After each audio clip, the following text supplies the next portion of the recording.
অধ্যক্ষ মহোদয়, শিক্ষাৰ লগত আমাৰ বিশেষকৈ ছাৰ এই ভেঞ্চাৰ প্ৰতিষ্ঠানসমূহ প্ৰাদেশিকৰণ কৰাক লৈ ছাৰ কেইবাবাৰো আইন সংশোধন কৰা হ'ল, আমি সকলোৱে জানো ছাৰ। কিন্তু অতি শেহতীয়াকৈ 25 চনত যিটো এমেণ্ডমেণ্ট কৰা হ'ল ছাৰ,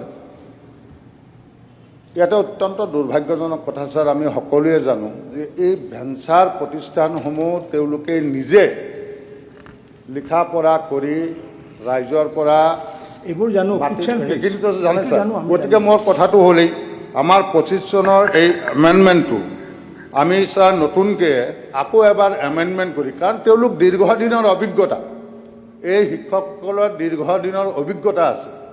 গতিকে নৰ্মেল যিখিনি টিচাৰ ছিলেকশ্যনৰ কাৰণে আমি টেট পাতিছোঁ, আজি তেওঁলোকক আমি কিয় ৰিলেক্সেশ্যন দিয়াৰ কথা চৰকাৰে চিন্তা কৰিব নোৱাৰোঁ। এট দ্য ছেম টাইম কিছুমান শিক্ষকৰ পদ আমি ল'লোঁ, একেখন স্কুলৰ পৰা কিছুমান শিক্ষকৰ পদ আমি ড্ৰপ কৰি দিলোঁ, এইটো আইনৰ আওতাত ড্ৰপ হৈ গ'ল ছাৰ।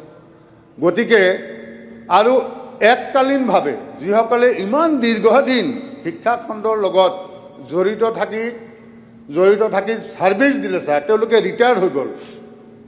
গতিকে মানৱীয় দৃষ্টিকোণৰ পৰা হ'লেও এককালীন এটা সাহায্য আমি চৰকাৰে দিব নোৱাৰোঁ নেকি ছাৰ?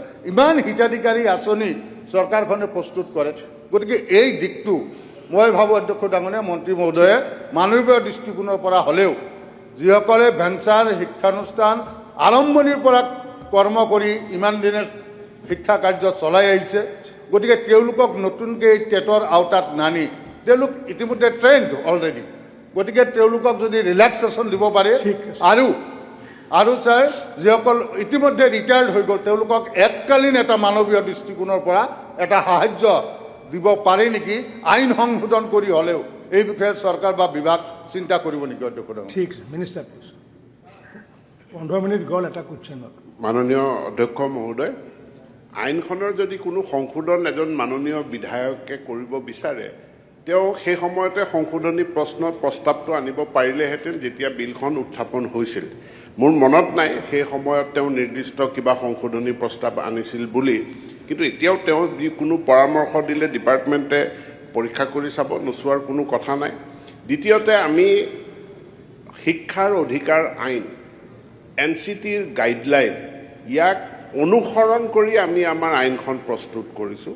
গতিকে বিদ্যালয়ত ছাত্ৰ ছাত্ৰী আছে 25 গৰাকী, তাত বা 30 গৰাকী ছাত্ৰ ছাত্ৰী আছে, তাত 5 গৰাকী আমি শিক্ষক তেওঁলোকক প্ৰভিন্সিয়েলাইজ কৰিব আমি নোৱাৰোঁ।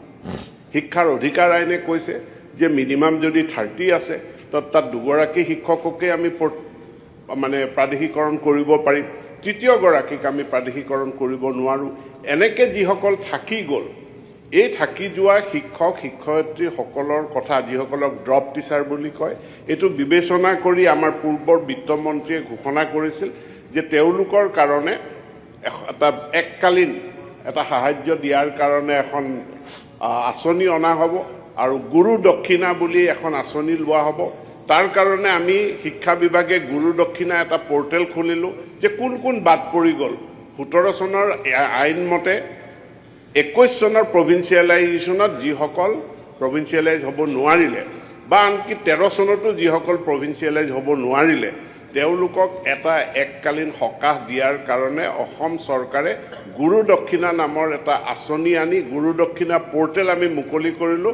আৰু আজি মই পবিত্ৰ সদনক জনাওঁ যে 15,000 আবেদন আমাৰ গুৰু দক্ষিণা পৰ্টেলত আহিছে আৰু এইখিনিৰ ভেৰিফিকেশ্যন হ'ব আৰু খুব সোনকালে চৰকাৰে ইয়াৰ ওপৰত সিদ্ধান্ত গ্ৰহণ কৰিব। যিসকল ছাৰ ৰিটায়াৰ হ'ল এইটো কথা নক'লে ছাৰ, যিসকল ইতিমধ্যে ৰিটায়াৰ হৈ গ'ল তেওঁলোকৰ কথা কিবা ৰিটায়াৰমেণ্ট কোনে দিলে?